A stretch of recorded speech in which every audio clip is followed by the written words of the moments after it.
et bienvenue dans votre JT d'Agri85 TV. Cette semaine, nous sommes en direct de l'AG des Cumas. Bon reportage.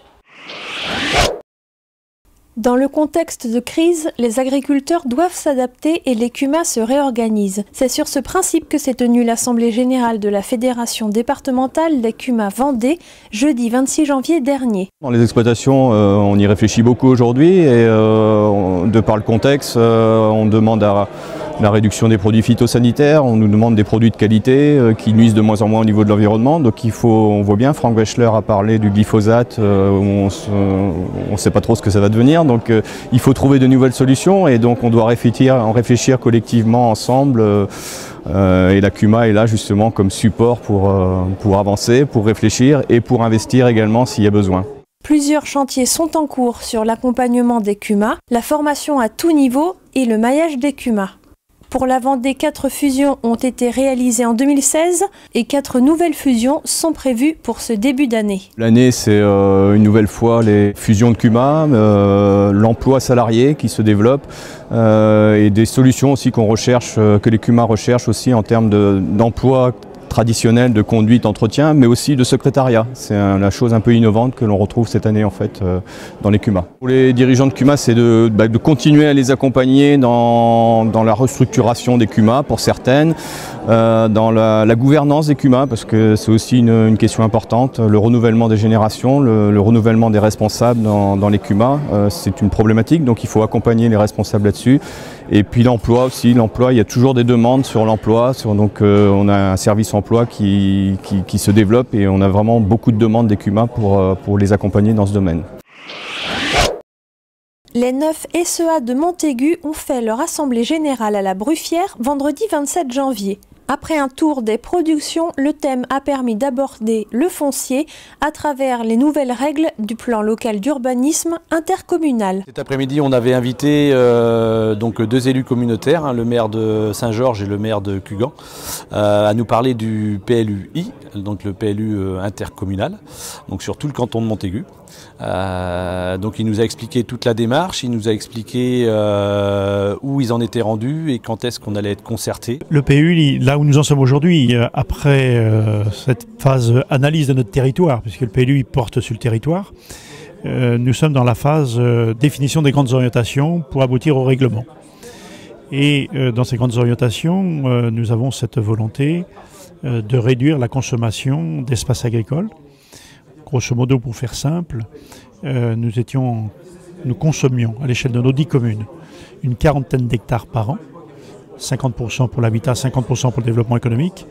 Et dans le prochain PLUI, dont l'application sera en principe effective à partir de 2018, cette consommation serait ramenée à une vingtaine d'hectares. Ce qui veut donc dire qu'aujourd'hui, au regard des prévisions qui avaient été faites au niveau de chacune des communes, au niveau des PLU, eh bien c'est de l'ordre de 400-500 hectares qui étaient zonés pour être urbanisés, qui vont être dézonés pour retourner à l'activité agricole.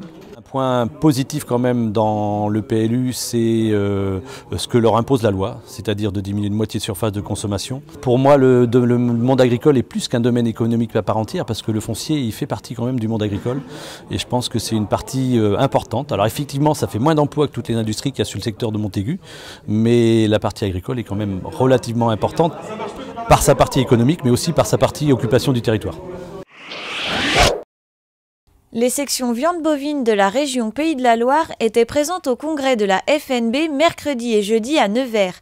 3 groupes de travail sur les problématiques sociétales, la place du mâle en France et le cœur de gamme ont été proposés aux congressistes.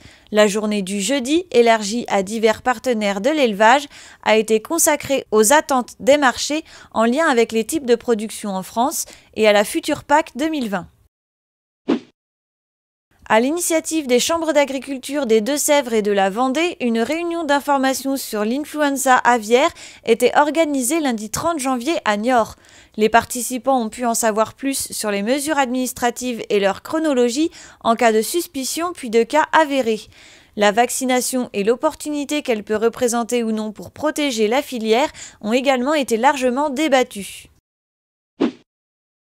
Mercredi 8 février, la FDSEA de Vendée lance le site agriachat.fr à destination des agriculteurs. Ce site est une plateforme qui permet de réaliser des achats groupés, suggérés par les agriculteurs eux-mêmes, puis négociés par un commercial dédié. Matériel, services, véhicules, l'objectif est simple, faire des économies. Pour naviguer sur le site, il sera nécessaire d'être connecté. Pour cela, connectez-vous sur le site Agri85 et cliquez sur le logo AgriAchat en page d'accueil. Vous serez redirigé vers le site AgriAchat et automatiquement reconnu. Vous pourrez ensuite consulter et participer aux appels d'offres en cours en cliquant sur « Je consulte » ou déposer votre besoin en cliquant sur « Je dépose ». Vous serez ensuite tenu au courant de l'évolution de l'appel d'offres par mail. Rendez-vous le 8 février sur agriachat.fr.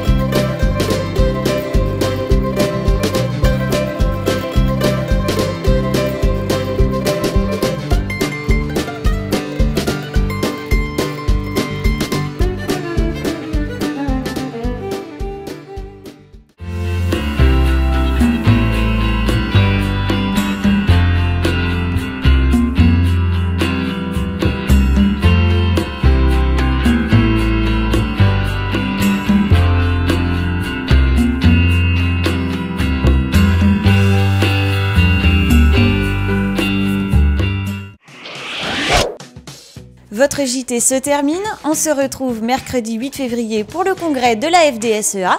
D'ici là, bon week-end et bonne semaine!